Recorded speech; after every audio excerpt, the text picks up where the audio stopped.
Amáveis ouvintes, sejam muito bem-vindos a mais um episódio do Extramuros Podcast. Sou Washington Clark dos Santos, seu anfitrião.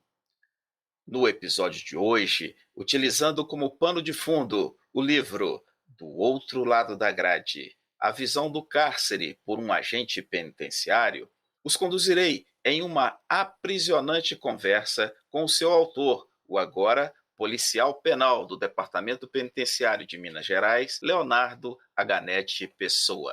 Aganete, dando-lhe as boas-vindas, o parabenizo pela coragem e sinceridade repassadas no conteúdo do livro. Agradeço pela sua participação e justifico certa demora no agendamento desta entrevista em razão de buscar adequar as perguntas ao alto nível de sua capacidade, já demonstrada nas missões e tarefas a ti incumbidas ao longo de tua jornada no sistema prisional de Minas Gerais, interpretando eu, inclusive, que o conteúdo do teu livro pode ser também o testemunho de sua geração em tempos muito mais críticos, servindo ele de incentivo às gerações posteriores. Meu caro, obedecendo o protocolo do nosso podcast, peço que inicialmente você se apresente, conte um pouquinho da sua jornada de quase 30 anos no sistema prisional e fale também da origem e dos objetivos da sua obra Do Outro Lado da Grade, a visão do cárcere por um agente penitenciário. Dr. Clark, boa noite. É um prazer estar aqui falando com o senhor mais uma vez, agradecendo pelo convite para participar do podcast com o senhor. Meu nome é Leonardo Aganete Pessoa, como vou falar aqui, contar um pouquinho da minha história, como solicitado. Eu ingressei no concurso público em 1994. Foi o primeiro concurso do estado de Minas Gerais para a função de guarda penitenciária, era a nomenclatura usada à época. E meu concurso se deu em virtude de uma grande rebelião ocorrida no ano de 1993, na penitenciária José Maria Alckmin.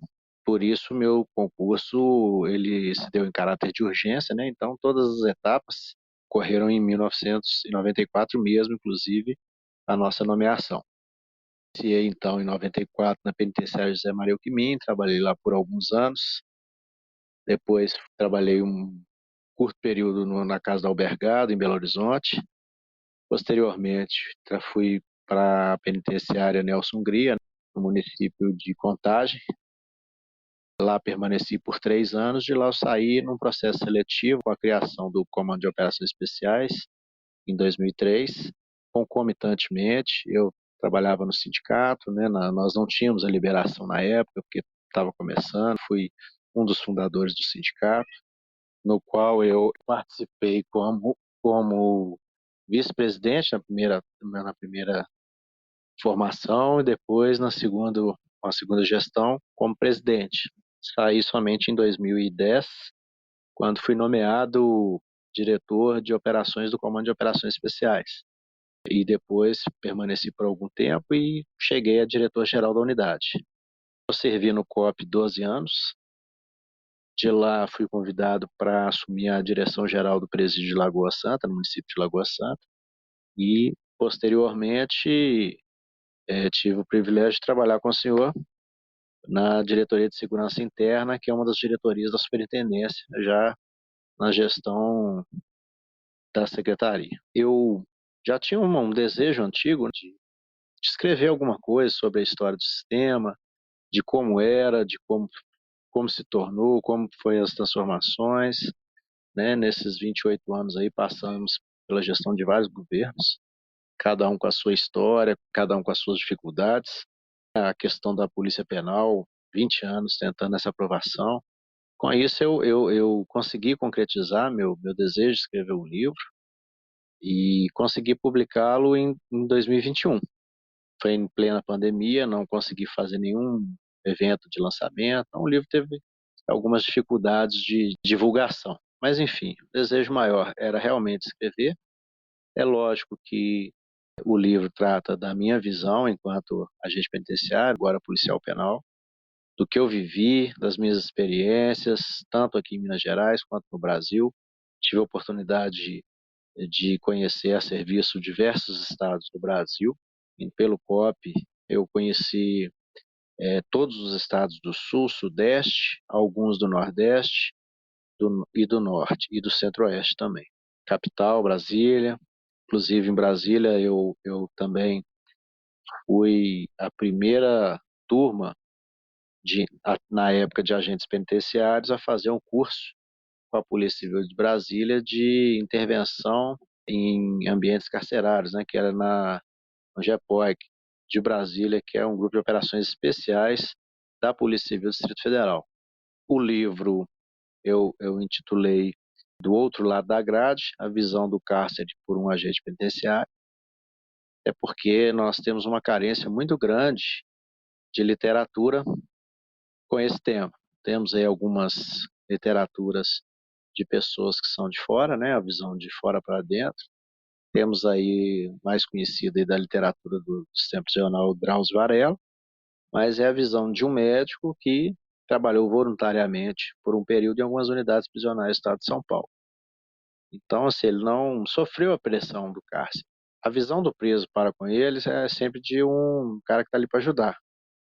E da parte da segurança, nós somos vistos como inimigos. Estamos ali para impedi-los de fugir, de praticar as contravenções, os crimes.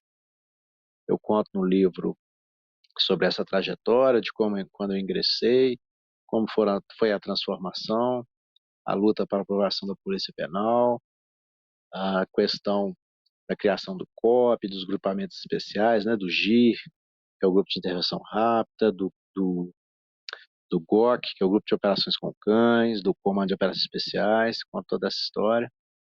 E ainda trato no meu livro sobre o tema ressocialização. Inclusive é o capítulo maior do meu livro. E lá eu intitulei o capítulo de visão nua e crua da realidade. Lá eu ponho o meu ponto de vista de uma forma de quem viveu e vive os tempos de Onão, sem aquela visão utópica, né? Aquela visão romântica sobre a ressocialização. Meu caro, do início de sua carreira até os dias atuais, quais as transformações mais significativas para o cumprimento das atividades como policial penal tu podes registrar? Pô, eu penso que quando nós chegamos, nós nos deparamos com um sistema onde não havia nenhum servidor público efetivo, concursado. Então, quando nós ingressamos, todos os contratados foram demitidos e permaneceram apenas os colegas que, à época, né, eram denominados aí função pública, pessoas que eles fizeram um processo seletivo interno e transformaram eles em função pública. Mas, à época, eles não tinham os mesmos direitos dos servidores efetivos. Então, a primeira transformação que nós, já no curso de formação, nós começamos já com muita luta, nós percebemos que nós fizemos na época um edital de concurso de 6 horas diárias e que limitava essa carga horária a 120 horas mensais.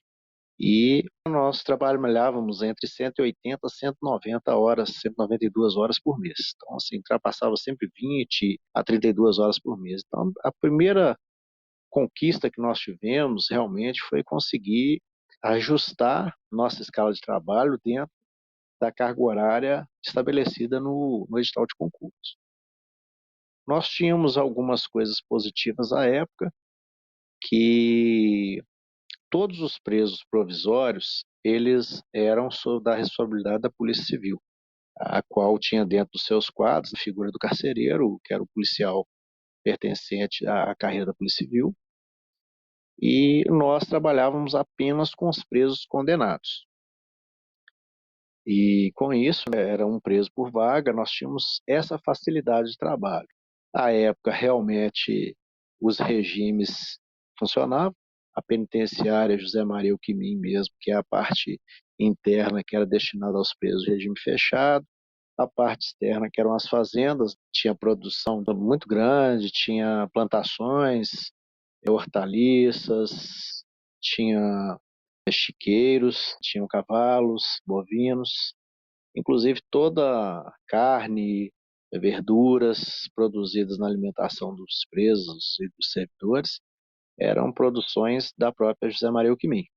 Então, nós tínhamos essa facilidade de trabalho, que nós não trabalhávamos com preso provisório, nós não trabalhávamos com superlotação, era um preso apenas por cela, então esse aspecto era positivo. No entanto, éramos uma carreira nova, muito nova, eu até falo no meu livro que nem o próprio Estado sabia o que esperar de nós, até mesmo porque tinham dois atores nos quadros do Estado que exerciam exatamente a mesma função. Entretanto, uma delas pertencente a uma carreira policial, que se trata do carcereiro, e uma outra do guarda penitenciário, uma coisa nova e que nem o Estado sequer sabia exatamente o que ele queria da gente. Já fazia uma confusão mental, porque nossa formação foi toda na Polícia Civil, mas eles faziam questão de falar que nós não éramos polícia. Mas a investigação, toda a etapa do concurso, formação, teste físico, tudo foi feito pela Polícia Civil. No entanto, não éramos policiais. Então já era a primeira coisa. Agora, de transformação, sinceramente, o que eu falo que foi o divisor de águas do sistema prisional foi a partir, pelo menos aqui em Minas Gerais, da criação do COP. Em 1998, foi eu e um colega, um grande colega, por meios próprios, no estado do Rio de Janeiro, fomos lá conhecer o sistema prisional do Rio de Janeiro. E lá chegando, nós ficamos assim maravilhados, porque à época nós não tínhamos porte de arma, nós não tínhamos uma carreira, nós pertencíamos ao quadro geral do Estado, era muito difícil. Então, nós nos deparamos com os colegas lá cortando pistola 9mm, fuzil 5,56, calibre 12, munição não letal. Aquilo para nós era uma coisa fenomenal. Então, nós copiamos essa ideia, trouxemos para o Estado, como eu disse, isso foi em agosto de 1998, apresentamos para o governo do Estado, para o secretário de Justiça na época, e infelizmente não conseguimos implementar. Conseguimos implementar somente em 2003, quando o nosso subsecretário, também policial federal, que realmente fez uma diferença muito grande, que abraçou a ideia do COP, instituiu o COP. Então, em 2003 é que a coisa começou a realmente ficar bacana. O COP foi o primeiro grupamento de escolta do Estado, oficial, com porte de arma, ainda fornecido pela Polícia Civil, que à época foi anterior ao Estatuto de Desarmamento, essa ainda era competência do Estado. E aí, outra situação que foi fundamental para a nossa categoria, para a evolução, foi em dezembro de 2003, com o Estatuto de Desarmamento, que nós conseguimos aí o porte de arma, que fez toda a diferença. Com isso, nós conseguimos, aqui no nosso estado, assumir todas as muralhas, que antes era exercido policiamento, a segurança pela Polícia Militar, liberando eles para a função constitucional. Começamos a assumir todas as escoltas, começou a abrir concursos, foram abertos 3 concursos da época, e realmente foi uma mudança muito grande.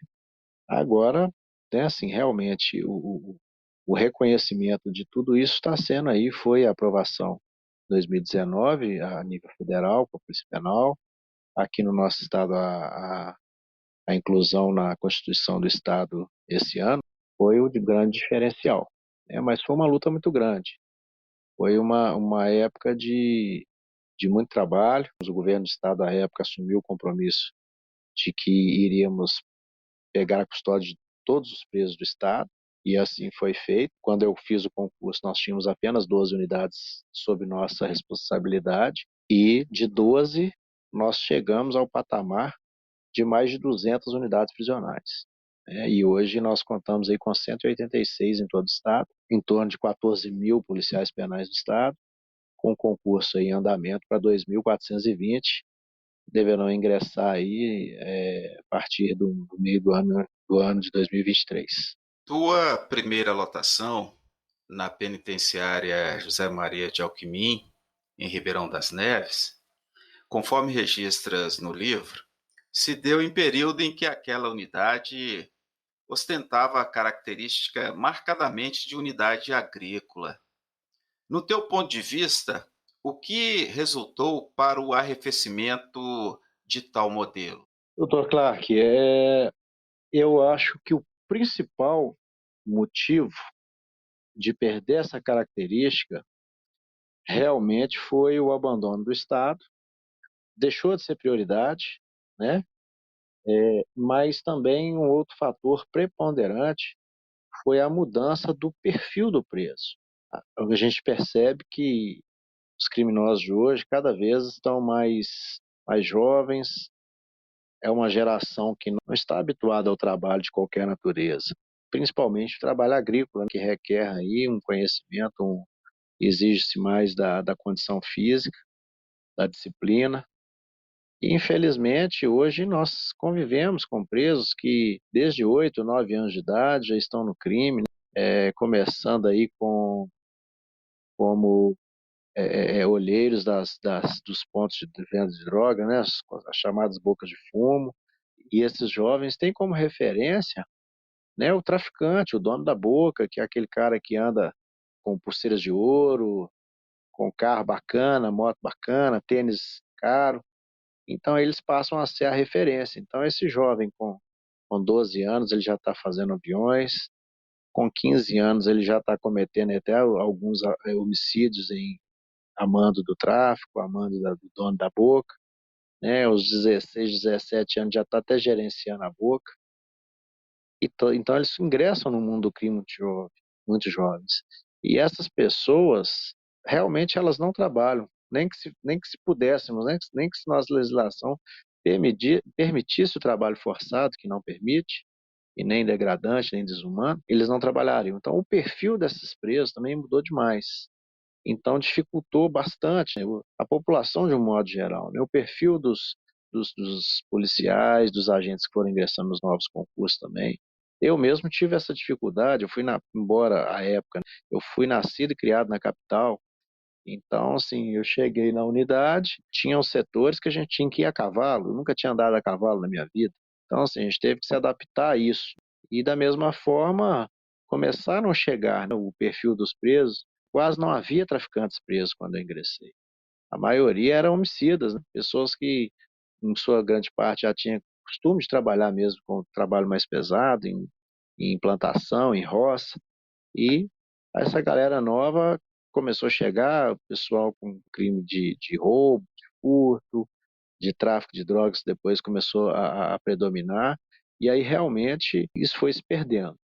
Foi se perdendo com o tempo, falta de investimento do Estado e também o perfil do preso aí, principalmente. Acreditas que a implementação de automação para abertura e fechamento de celas e outras iniciativas que diminuam o contato físico entre o policial penal e o preso durante as rotinas carcerárias, além de contribuir para a segurança da unidade prisional, possam influenciar para a diminuição dos casos de eventuais conflitos entre estes?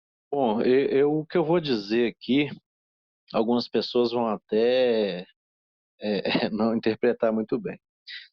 Mas eu penso o seguinte, que a automação, primeiro que a unidade deveria ter sido pensada para isso. As unidades prisionais do Estado de Minas Gerais, eu não vou nem falar as antigas delegacias e cadeias públicas que foram assumidas posteriormente, não. Vamos falar das unidades que foram construídas realmente para ser unidade prisional. O nosso Estado, culturalmente, eu acredito que não daria muito certo, porque São Paulo, o Estado de São Paulo, a estrutura física das unidades deles, a maioria possuem apenas um andar de cela, não há nenhum sistema de gradeamento pós a porta da cela, ou seja, para o banho de sol, por exemplo, o policial penal, lá da gaiola, do setor de segurança, ele faz a abertura das portas, os presos vão para o banho de sol. No nosso estado, todas as nossas unidades, a sua maioria praticamente, são unidades de 2 andares e são todos gradeados, os corredores são gradeados, os corredores possuem contenções de tempos em tempos. Então, assim, esse sistema de automação, ele teria que incluir uma forma muito grande.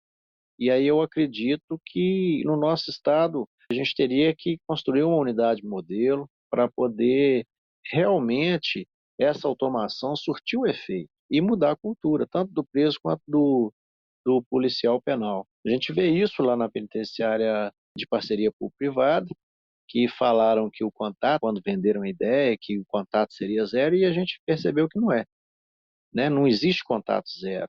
Na realidade, existe o contato do monitor da parceria público-privada com o preso. Então, realmente, eu vi em alguns estados, por exemplo, no Distrito Federal, uma unidade no qual as portas das celas elas tinham um sistema de eletrônico, mas também mantinham-se o ferrolho tradicional, o ferrolho com cadeado. Mas o que eu achei mais interessante, realmente, no sistema dessa unidade de Brasília, é que eram 2 corredores.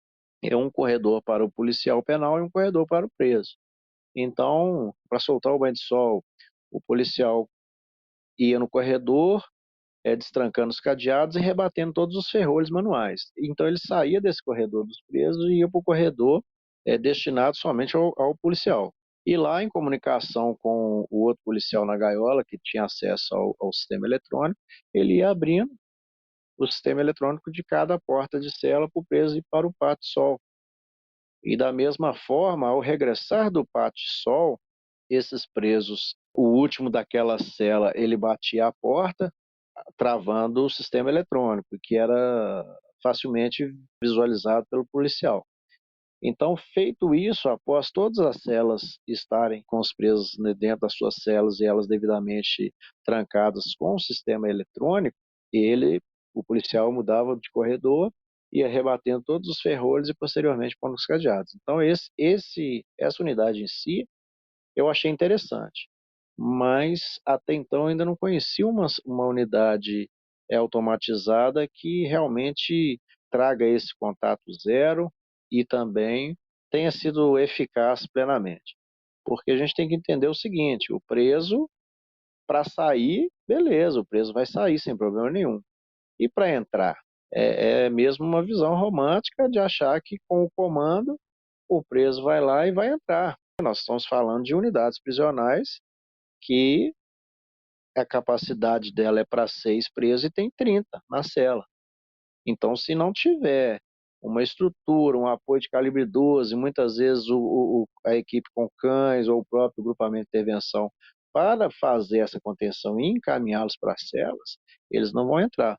Então, realmente, eu acredito muito pouco no sistema de automação nesse sentido. Talvez um sistema, como eu disse do exemplo de Brasília, um sistema conjunto, mas não 100% automatizado. Eu venho sempre trabalhando a ideia de que todas as unidades que nós temos são equivocadas, até mesmo os modelos aprovados pelo DPEM Nacional, pelo Ministério da Justiça, né? Por quê? As pessoas que fazem essas unidades prisionais, elas não trabalham nessas unidades prisionais, nunca tiveram convívio. Então, eu acredito que nós vamos conseguir chegar num modelo de unidade prisional inteligente, que seja possível de trabalhar com um número um pouco menor de servidores, de policiais, de forma mais segura. Mas como que seria isso? Seria hoje nós buscarmos vários policiais penais que são formados aí na área de engenharia civil, de arquitetura, e nós projetarmos uma unidade e apresentarmos essa proposta para o Ministério da Justiça para a oficialização de uma unidade realmente pensada por quem vai executar o trabalho, coisa que nós não vemos. Nós temos algumas unidades aí em construção, em final de construção do Estado, até com recurso do governo federal, com modelos completamente equivocados. Então, eu penso que realmente a automação ela vai ser aplicável talvez em uma ou outra unidade, mas na grande maioria eu não vejo a automação como solução para a segurança. Ponderas, em trechos de teu livro acerca da implementação de projetos laborais e de ensino voltados à reintegração da pessoa privada de liberdade. A visão de chão de fábrica admite a coexistência de tais projetos se a estes acompanharem melhorias de condições de trabalho para os servidores e aprimoramento do sistema prisional como um todo? Bom, como eu disse, essa é a parte mais polêmica do meu livro, né? Porque, como o próprio título diz, né, a visão nua e crua, né, da realidade. Primeiro que eu não falo de projetos voltados à reintegração. Eu deixo muito claro no meu livro que eu não acredito na ressocialização, eu acho que é uma utopia, mas eu deixo também muito claro que sou a favor do trabalho e do estudo, da implementação de trabalho e do estudo. Mas quando eu falo também na implementação de trabalho, é de realmente trabalho. Hoje, infelizmente, vivemos uma hipocrisia de querer ter o maior número de presos trabalhando. Esse trabalhando eu vou deixar entre aspas, porque, com toda sinceridade, colocar o preso dentro da cela colando pauzinho de picolé, diz fazendo as coisas, cada uma pior do que a outra, e falando que é artesanato e que isso vai dar a ele uma remissão de pena, eu sou totalmente contrário. Eu acho que a gente tem que dar condições às unidades, fazermos oficinas de trabalho adequadas, de forma que o preso trabalhe trancado dentro dessa oficina, ofereça toda a segurança para o policial penal trabalhar e fazer a segurança da unidade, que sejam trabalhos realmente que venham agregar alguma coisa nesse preso, né? Algum valor, algum conhecimento, alguma profissionalização. E, embora eu não acredite na ressocialização, a prática nos diz que isso é inevitável, isso é com certeza, que aquele preso que trabalha o dia todo e vai para a cela, esse preso, consequentemente, ele nos dá menos trabalho. É um preso que ficou ali 8 horas trabalhando e com certeza ele vai chegar cansado na cela, ele vai ali tomar um banho, vai assistir uma televisão, vai ficar deitado. Então esse preso, naturalmente, ele vai nos dar menos trabalho. Não que isso tenha qualquer ligação cientificamente comprovada com a ressocialização dele. São duas coisas aí completamente distintas. Da mesma forma, o estudo, eu sou da opinião que tem que oferecer mesmo a condição de estudar, também no sentido de ocupar a mente dessa pessoa, porque é um ditado antigo que é a mente vazia é a oficina do diabo. Então a gente sabe que quanto mais tempo esse cara tiver ocupado, uma ocupação, vai ser melhor para a segurança, vai ser melhor para ele mesmo. E de certa forma o seguinte, vai dar ele, se ele sair de dentro de uma unidade prisional, com uma profissão, com uma escolaridade maior do que a que ele ingressou. Pelo menos ele tem uma condição, talvez, se caso ele queira realmente sair do crime, pelo menos ele vai ter uma condição aí melhor ao sair do que quando ele entrou. Lógico, evidente, eu acho que qualquer mudança no ser humano ela tem que ocorrer de dentro para fora, não é de fora para dentro. Então o Estado não tem condição, não tem mecanismo de mudar ninguém, né? O Estado em todas as suas esferas, desde lá a educação, agricultura, faz qualquer situação, saúde, você não muda o ser humano, né? Essa mudança ela tem que partir de dentro para fora. E ainda o meio social onde essa pessoa vai retornar, né? Isso também influencia muito. E sem contar, né, ao partirmos daquela premissa de que para se ressocializar ele teria que ter sido socializado. Infelizmente, muitos não são, não foram nem sequer socializados. E também eu falo que houve uma sucessão de falhas. Falhou ali a família, falhou ali o município em dar ali condições dignas de uma área urbanizada, com acesso ao saneamento básico, a uma escola de qualidade. A família falhou, o Estado ali na figura do município inicialmente falhou, o Estado como um todo falhou. Não vai ser todas essas falhas corrigidas dentro do sistema prisional. Ainda mais se tratando de um sistema prisional superlotado e degradado há vários anos sem investimentos realmente significativos, sem investimentos, projetos de longo prazo. Vivemos hoje um vilão terrível, que eu acredito que agora com a Polícia Penal isso venha a ser corrigido. Nós vivemos sempre de projetos de governo e não de projetos de Estado. E os projetos de governo, infelizmente, eles duram 4 anos e nem sempre são implementados. Mesmo que sejam bons projetos, no outro governo não vai ter continuidade. E assim a gente espera estar corrigindo isso com a Polícia Penal, para a gente possa fazer projetos duradouros, projetos com soluções melhores, com entregas melhores para a sociedade. Esse é o nosso desejo. Mas, enfim, eu acho sim que é possível coexistir as unidades com atividades laborais, com escolas para os presos. Só também penso que, para isso, tem que se investir na estrutura física, tem que se investir em diminuir o déficit de policiais nas unidades. Outro aspecto importante em relação a isso, nós temos que criar unidades com perfil próprio para o trabalho, próprio para o estudo. Pensarmos aí que a maioria dos nossos presos são presos provisórios, quer dizer, essas pessoas não é interessante elas terem um acesso ao trabalho. A rotatividade é muito grande.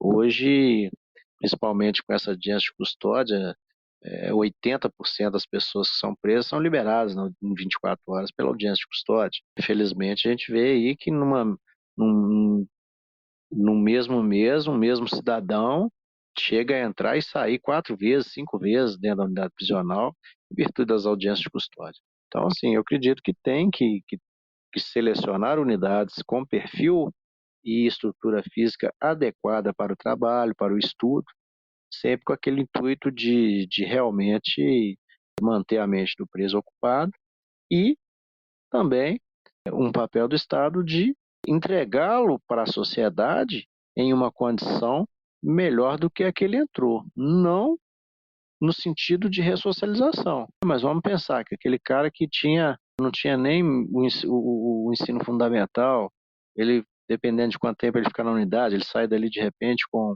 o ensino médio, né? É formado no ensino médio.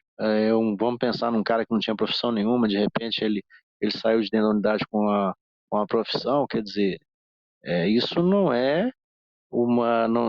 há nenhuma comprovação científica disso que ele vai, por causa disso, ele vai sair ressocializado. Mas, pelo menos, se ele quiser essa mudança e buscar uma outra forma de viver a vida, então sim, ele vai ter saído da unidade prisional melhor do que ele entrou, no sentido de uma escolaridade, de terminar um ensino médio, um ensino fundamental, de sair de repente com uma profissão. Nem sempre é possível, a gente sabe que até pouco tempo o nosso país estava aí com 14 milhões de desempregados. E a gente sabe que o mercado é cruel também, né? A gente sabe que é, o, o empresário ele tem ali uma vaga para 100 candidatos. Dificilmente ele vai dar essa vaga para um ex-presidiário. Até mesmo porque a maioria, a escolaridade é muito ruim, são pessoas sem uma educação adequada, são pessoas muitas vezes sem valores morais, éticos. Então isso também dificulta muito, né? E também o preconceito, é claro, quando se trata de um ex-presidiário. Qual a tua impressão acerca das atividades e a efetividade das forças-tarefa de intervenção penitenciária do Departamento Penitenciário Nacional? As missões das quais participastes te permitiram o comparativo entre o situacional em Minas Gerais e os demais estados? A que conclusão chegastes? Olha, uma pergunta bastante interessante, né? O estado de Minas Gerais, apesar de todas as dificuldades, ele ainda é um estado que tem uma organização razoável no sistema prisional.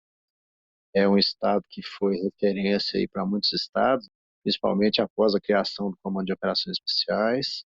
Foi um divisor de águas no sistema prisional, mas lógico, é evidente que essas intervenções federais aí com as forças-tarefa, né, juntando aí policiais de todo o estado, trouxe enriquecimento muito grande, que a gente passa a ter convivência com pessoas de outros estados, de outra realidade, com culturas diferentes. O Brasil é um país de tamanho continental, um país muito grande, então nós temos aí diversas culturas no Brasil como um todo, como se fosse aí vários países dentro de um mesmo território. Mas enfim, volto a falar também. As ações foram muito importantes, mas mais importantes do que a participação da força-tarefa é a motivação que fez essa força-tarefa chegar lá na ponta. A gente viu aí em estados, principalmente com a forma muito equivocada, que eu não concordo, de unidades entregues aí à iniciativa privada, de forma muito equivocada. A gente viu aí diversos presos decapitados. Então, assim, a força-tarefa não seria necessária se se aquele Estado tivesse cumprido seu papel, tivesse dado condição daqueles policiais daquela unidade de trabalho para não chegar a essa degradação que chegou. Unidades que a gente teve acesso aí em todo o país, que o cara foi preso, simplesmente abre-se uma porta e ele entra, inclusive até uma cela para ele dormir, é ele que tem que procurar. Ele tem que ser aceito em alguma cela para ele poder dormir. Então, assim, é como se fosse uma ilha, é que essa pessoa fosse julgada nessa ilha e lá ele se virasse. Né? Quer dizer, a gente pode dizer que não havia uma supervisão do Estado. Né? Os presos estavam ali julgados à própria sorte. Então, o que que acontecia? Chegava dentro daquela unidade, havia ali facções rivais, então acabava que esse cidadão, muitas vezes, mesmo não participando de nenhuma dessas facções, ele tinha ali em tese que escolher um lado para poder sobreviver. De fato, aonde as intervenções da Força-Tarefa atuaram, é evidente, a ação foi bem sucedida, profissionais aí ímpares aí de todo o país, pessoas muito comprometidas, até porque teve missões aí que durou 90 dias, são pessoas realmente abnegadas, pessoas compromissadas com o trabalho, com a importância da nossa missão, mas eu volto a dizer que se não fosse o abandono estatal, não haveria necessidade dessa força-tarefa ter ingressado para intervenção naquela unidade prisional, naquele ente da federação. Então, assim, é importante, eu acho que essa integração nacional ela foi muito positiva no aspecto da troca de conhecimentos, experiências, de realidades, mas, no meu ponto de vista, não seriam necessárias se o Estado tivesse presente. Nosso Estado, eu há 28 anos trabalhando no Sistema Prisional de Minas Gerais, nós nunca sofremos uma intervenção federal, mesmo com todos os nossos problemas. Já tivemos grandes rebeliões, já tivemos vários eventos, mas à medida que foram nos dando melhores condições de trabalho e valorizando o policial, esses eventos aí de motim, rebelião, cada vez mais tem diminuído no estado. E o interessante é que tem diminuído o número dessas ocorrências com um número muito menor de policiais. Então eu acho que é isso que tem que ser pensado. Isso tem que ser pesado também nesse aspecto. É, todos os estados onde foi necessária a intervenção federal foi porque o sistema prisional estava julgado à própria sorte, completamente abandonado, sem a figura do Estado. Né? Estavam ali julgados os próprios policiais, os presos, então é a receita perfeita para dar errado. Né? Mas é lógico, evidente, que aonde houve a necessidade da intervenção, ela ocorreu de maneira brilhante, todas foram exitosas, não houve nenhum incidente que tenha colocado em xeque essas intervenções ou que tenha, né, deixado algum aspecto negativo, pelo contrário, todas, né, pelo menos sob a minha visão, sob o meu ponto de vista, todas foram exitosas, né, trouxeram um ganho muito grande para os policiais que participaram, né, de todos os estados. Essa troca de experiências, essa visão da realidade de outros estados foi fundamental, né? Então, até porque os estados que sofreram intervenções são os estados mais precários, então isso também foi bom. O policial vê que, apesar de ruim, muitas vezes a condição que ele trabalha no dia a dia ainda assim é melhor do que muitos outros lugares.